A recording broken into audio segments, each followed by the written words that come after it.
Olá, Marcelo Roque, bom dia.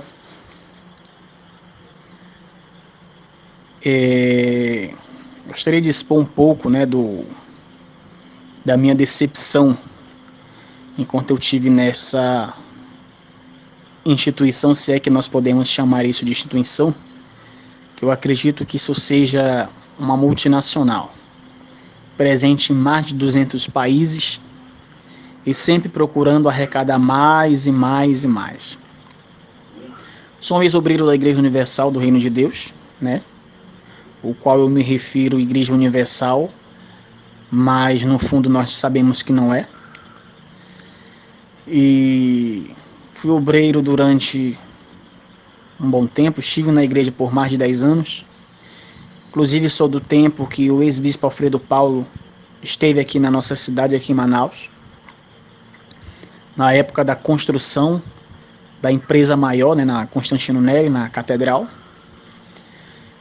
E quando candidato eu pensava que seria uma coisa, mas na verdade depois que eu passei a ser obreiro eu entendi como é que funcionava esse sistema ou esse cartel. Eu lembro-me que principalmente em época de Fogueira Santa,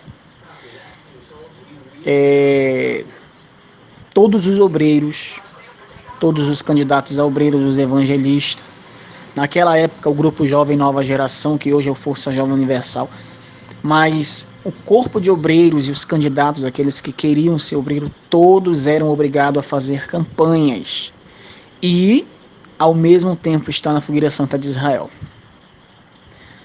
Inclusive, além da obrigatoriedade de você participar da campanha, dos votos, dos dízimos, você era obrigado, você tinha uma meta a trazer determinada quantidade de pessoas. Por exemplo, toda sexta-feira ou todo domingo, o obreiro era obrigado a trazer no mínimo 10 pessoas. Era obrigado a trazer 10 pessoas.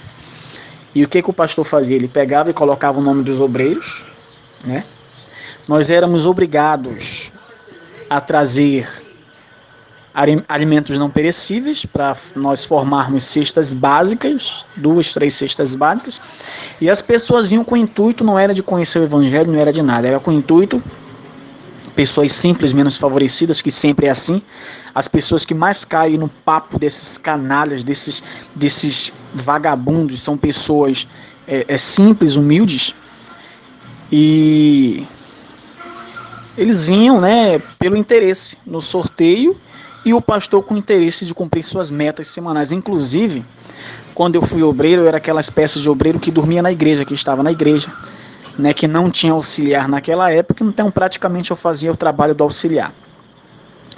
Era o único obreiro que entrava no escritório do pastor, porque outros obreiros não tinham acesso, enfim. E lá eu descobri até um papel que o pastor fazia semanalmente, onde ele colocava as metas da semana, e naquela época a meta era em torno de 5.000 e uns quebradinho. Então tinha os dias da semana e os horários. Então na sexta-feira e no domingo era o desespero, porque tinha que pagar jornal, tinha que pagar revista, tinha que pagar isso, tinha que pagar aquilo, tinha que pagar não sei o que. Ainda tinha o aluguel do galpão, que naquela época a maioria dos galpões da igreja eram todos alugados. Então, na verdade, eu vivi um verdadeiro terror, uma pressão psicológica inimaginável, E fora outras coisas que eu presenciei também, quando mandaram um pastor auxiliar, porque para o pastor titular receber um pastor auxiliar, ele tem que merecer, ele tem que produzir, essa é a verdade. E esse pastor auxiliar que chegou lá, inclusive ele até saiu, ele é um ex-pastor, ele fazia todo tipo de orgia dentro da igreja. Naquela época eu continuei dormindo e ele se prostituía, trazia meninas, inclusive de menor. Então ele passava para mim uma normalidade, e eu naquela época era ingênuo, que eu tinha cerca de 16, 17 anos, eu era muito ingênuo, e eu levava aquilo como normal, como uma naturalidade, e não entendia o que acontecia direito. Agora, depois que todas essas bombas começaram a explodir, que agora que eu tive acesso, né, a essas informações por meio do YouTube, obtive, né, Marcelo, conhecimento de quão mentirosa essa empresa, quão baixa ela é. Inclusive, Marcelo, esses dias atrás, esses agora, mês de janeiro, na época que eu fui obreiro, tinha um pastor, né, que passou na nossa igreja. Inclusive, ele foi obreiro dessa igreja, aqui de Manaus. E quando voltou, já foi como pastor titular responsável da igreja. No mês de janeiro, Marcelo, eu tive conversando com ele, inclusive fiquei até chocado com o que ele me falou. Digo porque eu conheci ele pessoalmente, conheço a família dele, inclusive a irmã dele é esposa de pastor até agora, até hoje, né?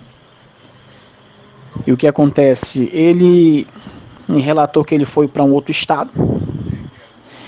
E ele sempre apresentou um problema de saúde desde a época que ele foi obrigado a fazer vasectomia, porque eles não têm escolha, você faz ou você não fica.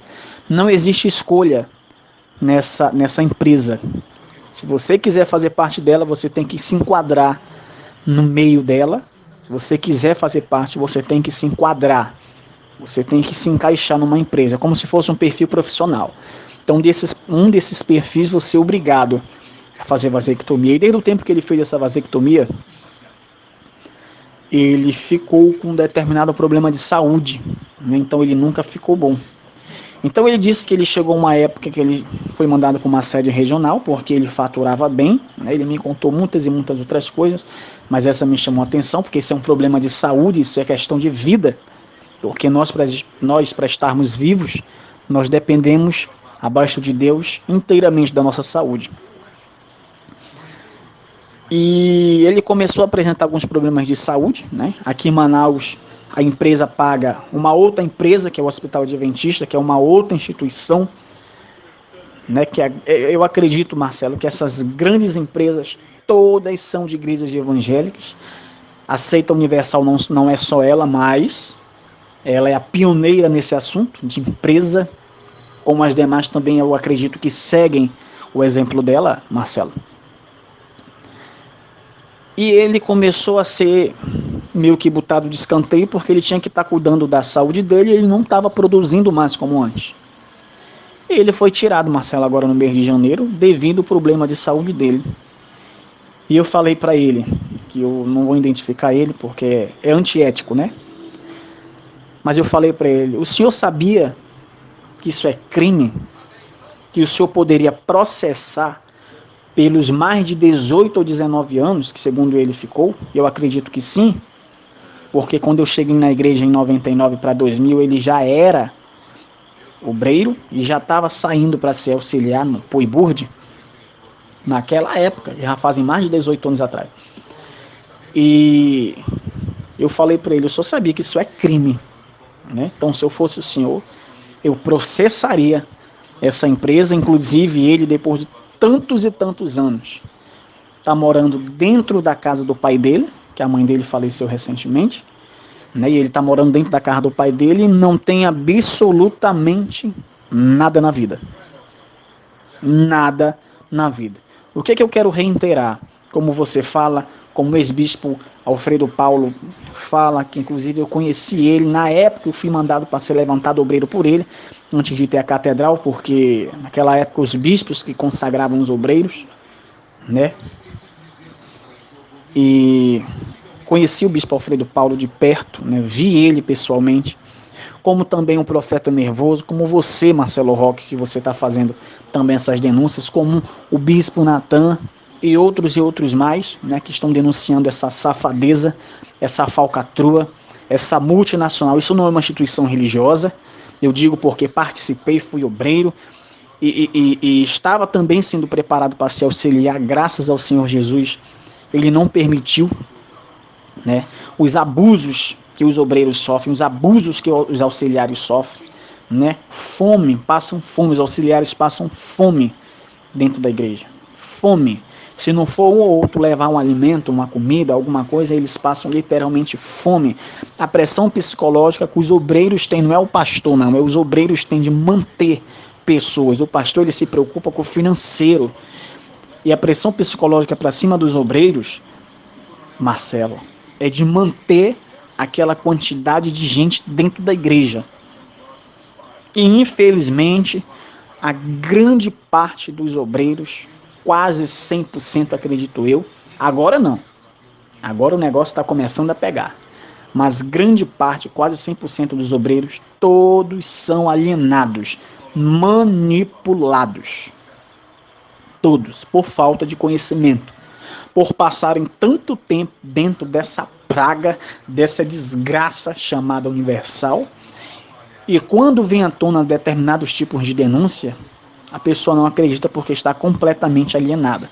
Aquela falsa verdade, aquela falsa realidade passa a ser a verdade absoluta. Infelizmente, isso acontece com pessoas manipuladas. Então eu espero, Marcelo, que se você puder, né, eu estou tomando conhecimento agora, através, inclusive eu estou fazendo até esse vídeo por meio de WhatsApp, né, que agora que eu estou me reinteirando sobre comunicação alternativa, né, que é a mídia alternativa, que é a internet, que inclusive muitos obreiros são proibidos de estarem, porque você sabe como é que é, o negócio é olhar para o bispo, e o resto que fique para trás. O importante, o peso maior é a palavra do bispo.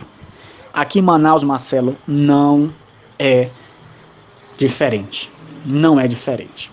Isso sem te contar do tempo que a catedral estava sendo construída, que foi uma das épocas mais desgraçadas que teve para os obreiros, porque trabalhávamos incessantemente.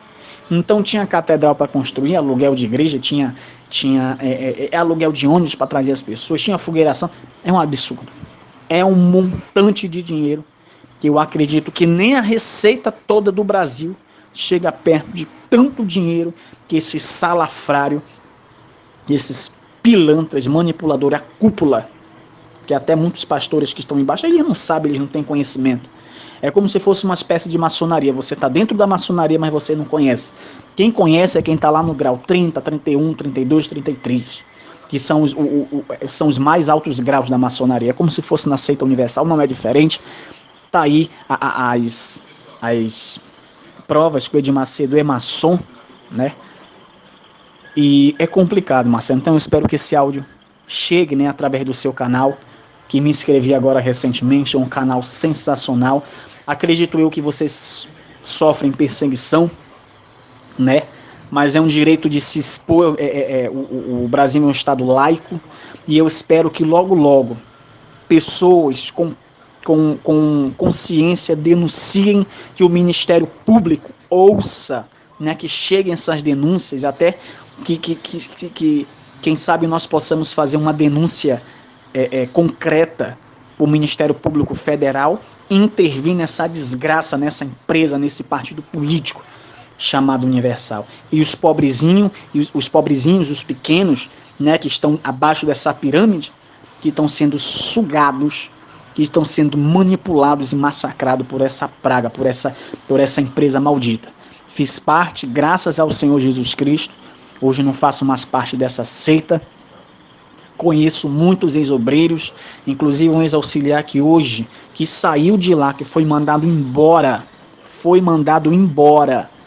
Por quê? Porque queria casar. E a igreja não queria apoiar porque ele queria ter um filho. Ele recomeçou a vida dele toda. Hoje ele trabalha aqui em Manaus de mototáxi. Inclusive, em uma das empresas que eu trabalhei aqui no Polo Industrial de Manaus, topei com ele me falou coisas absurdas. Inclusive, a catedral, em um domingo, a catedral de Manaus, ela apura R$100 mil em uma reunião. Sem contar de segunda, terça, quarta, quinta, sexta e sábado, fora os horários. Um templo só. Um templo, fora as outras igrejas aqui do estado do Amazonas. Então é um absurdo. É um absurdo. A Universal deveria trocar o nome dela de Universal para Petrolhal, porque eu acho que os ganhos dela são comparados com a Petrobras, antes desses escândalos, claro. Né, Marcelo? Antes de todos esses escândalos. Então é complicado, né? Eu tenho certeza que logo, logo vai ter uma investigação profunda e severa. E vamos acabar com essa palhaçada, com essa falta de respeito e de temor com a palavra de Deus. A palavra de Deus a gente sabe, Marcelo, que ela não é mais usada nesse templo, nessa seita. E os demais as demais seitas, as filhas, as descendentes da Universal, que a gente já conhece aí através até da própria televisão, né, Marcelo? Então que Deus te abençoe, que Deus abençoe o profeta Nervoso, o bispo Alfredo Paulo, o bispo Natan, né, e alguns outros canais que eu estou tendo conhecimento agora. E eu espero que Deus abra os olhos, principalmente dos pequenos, os obreiros, esses pastores que estão padecendo, sofrendo na mão desses canalhas, né, desses manipuladores, né, que pegam o dinheiro do povo e vão gastar nos Estados Unidos, vão gastar lá não sei aonde, passear, tomar tequila, bando de cachaceiro endemoniado. Isso sim. É engraçado que só lá que o diabo fala a verdade, aqui fora ele fala mentira. Que coisa, claro, né? O próprio diabo, que é o senhor desses caras, desses pessoais, é lógico que ele não tá nem preocupado com essas pessoas, porque tudo aí que tem aí é dele, né? Os obreiros, os membros estão sustentando o luxo desses caras. Infelizmente, isso acontece, mas eu tenho certeza que esses obreiros, que esses pastores, esses membros vão acordar. No dia que eles acordarem, não haverá como sustentar mais esse sistema universalítico, vamos dizer assim. Não haverá como sustentar esse sistema e esses caras vão quebrar. A palavra de Deus vai sobrepujar essa imundície e eu tenho certeza que mais hora menos hora o evangelho da salvação, o evangelho para vencer o pecado, o evangelho da perseverança em Jesus Cristo vai vencer. Obrigado, Marcelo Roque, que Deus te abençoe, te guarde, te ilumine e nos abençoe. Em nome do Senhor Jesus Cristo.